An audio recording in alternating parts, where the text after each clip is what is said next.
Tila napasama ho, no? Ito hong pagsipot ni Ramil Madriaga dyan po sa hearing o impeachment proceedings laban po kay VP Sara Duterte ng House Committee on Justice.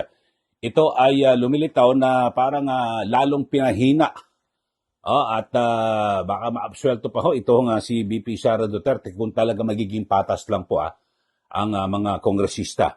Dahil sa napakarami ho at nagkabuhol-buhol yung mga naging pahayag nito pong si Madriaga at ang kanyang binabanggit talagang lahat po ay puro parang sinasabing invento ho mga kababayan at parang yung wala hong sa logic ko. Talagang napakamali ho at agad na siya po ay kinontra ng kanyang mga binabanggit.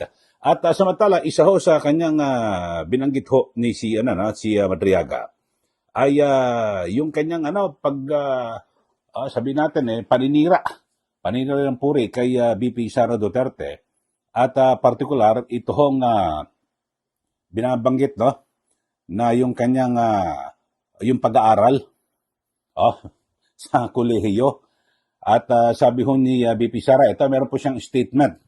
Ipalalabas po natin at mababasa niyo po sa screen itong official statement na VP Sara at ito po dalawang pahina po ito.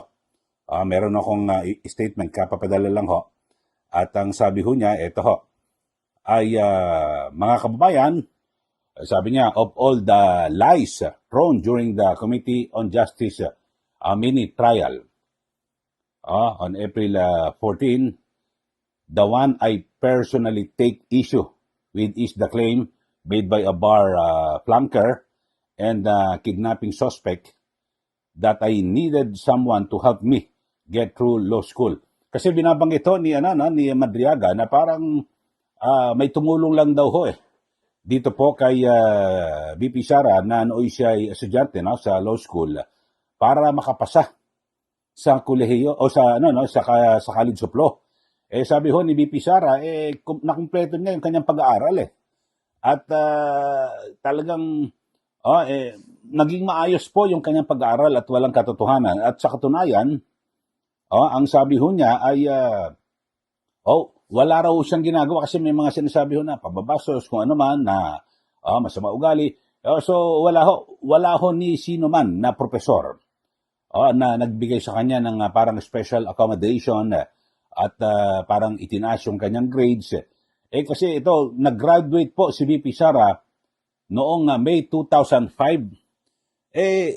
Ano ba yung kanyang ama? Mayor o congressman? So, paano bibigyan? Alam nyo naman ho, kahit na, alam ba nila na magiging presidente yung tatay ni VP Sara na kinakailangan bigyan natin ito ng VIP treatment dahil sa pag naging presidente, ma-appoint tayo. So, malabo ho at yung logic ko mga kababayan at itong pinakamatindi. Si VP Sara ay nagtapos noong May 2005 at kumuha po ng bar exam ng Setyembre. So, alam nyo kadalasan, ako marami akong mga kaibigan at kakilala na pagka-graduate ho, hindi agad kukuha ng bar exam. Siya ho, May 2005 ay graduate tapos September ng taong rin yun, 2005, ay nag-exam na kagad.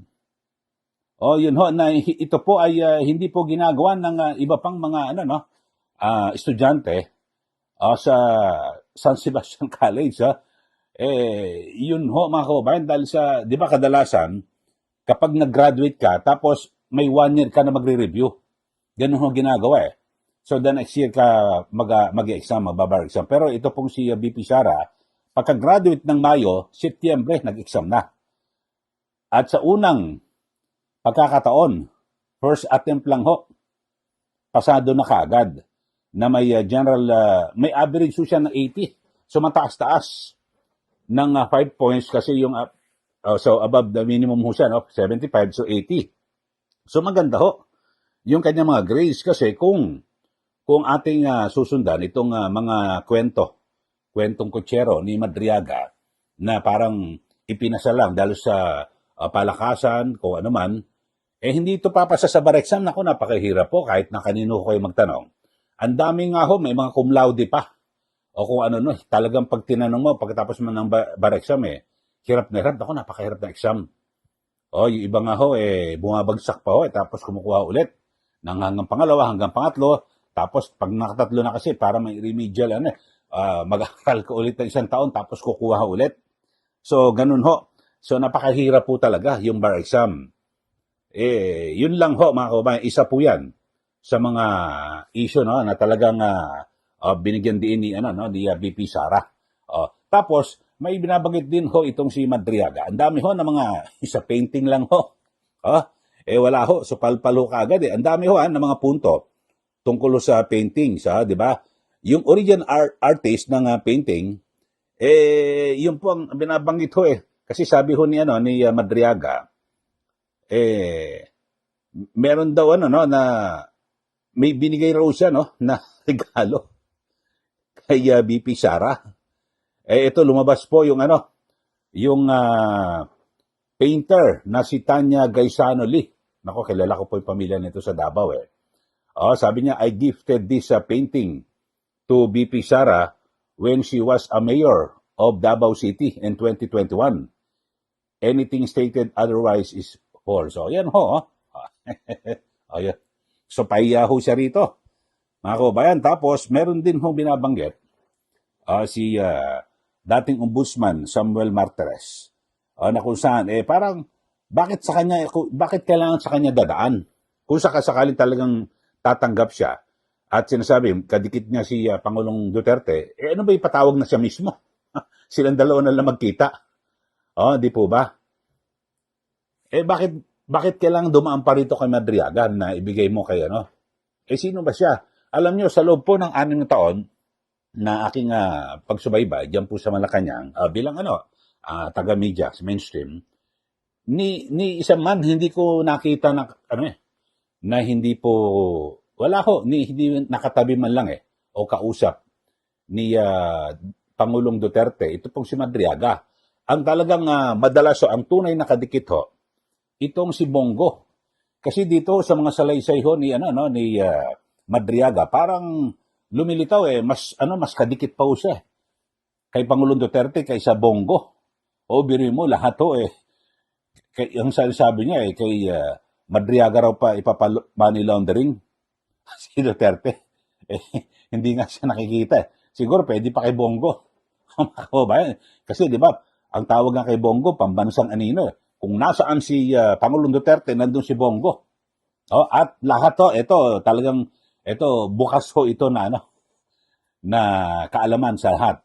Na talagang kapag meron kang kailangan kay Pangulong Duterte, dumadaan po kay Bongo. Lahat po yan.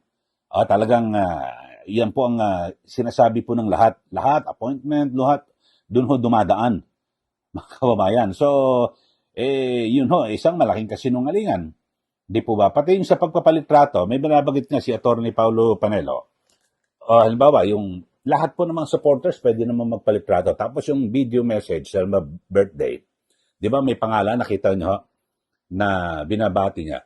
Lahat naman ho, mga kababayan, may mga ganun kapag supporter. Pero, ito ho pero kung personal mong kakilala ang iyong babatiin, kasi ako may mga kilala ako mga opisyal ng gobyerno hindi ho maglalagay ng ganyan. Nababatiin ako sa aking birthday. Di ba? Kung personal mong kakilala, talagang ang iba ang pagbati sa'yo. Uy, Eli, gano'n. Di ba? Happy birthday. Wala hong na parang may placard pa na gano'n.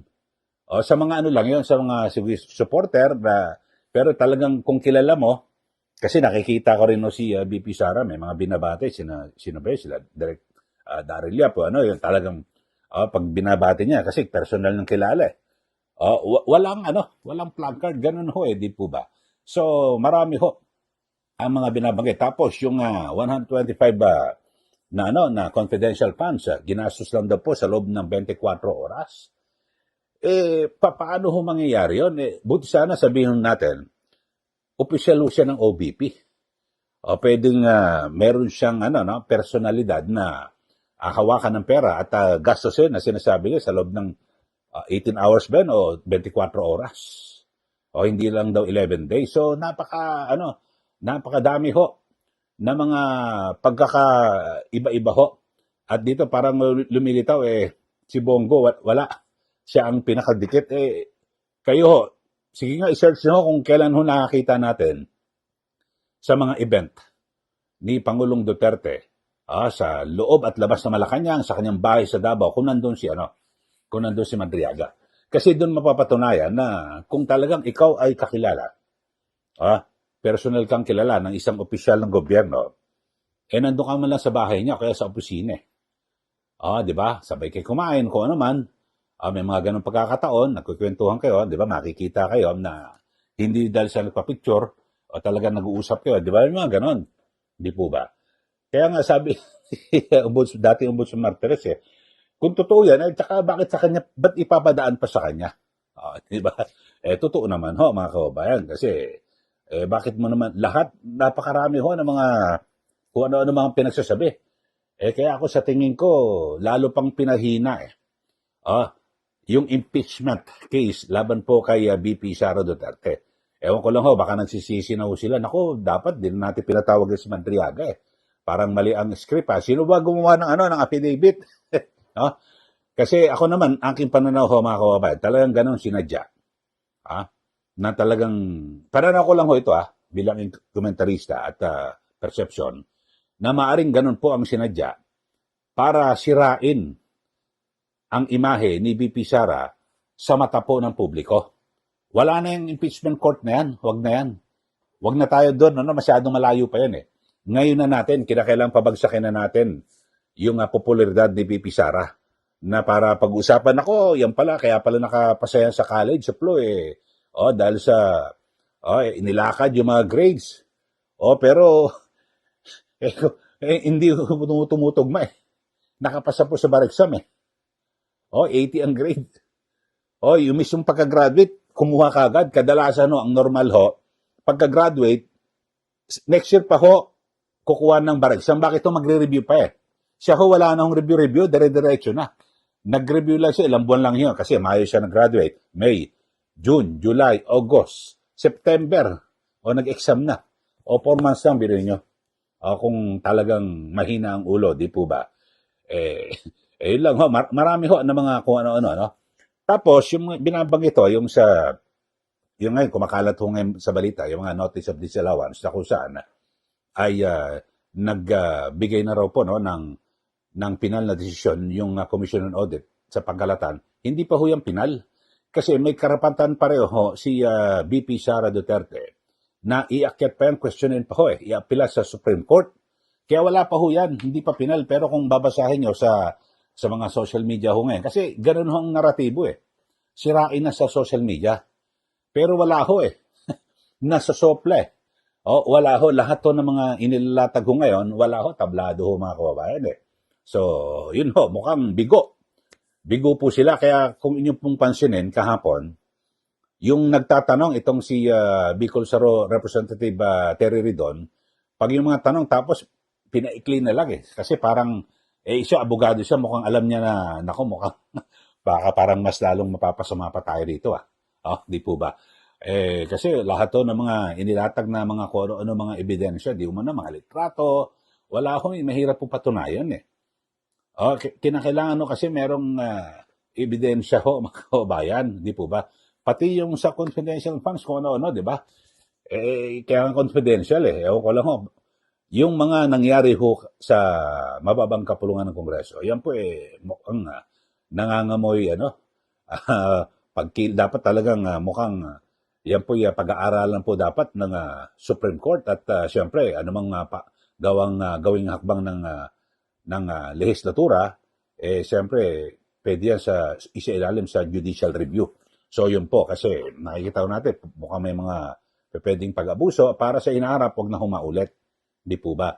Ang dami na mga na mga butas ngayon sa impeachment. Tingnan natin may ipon kasi pati sa yung kinonsolidate niya yung mga naunang impeachment complaint na i-file na umiiral pa yung 1-year bar rule tapos isinama na rin sa dalawa.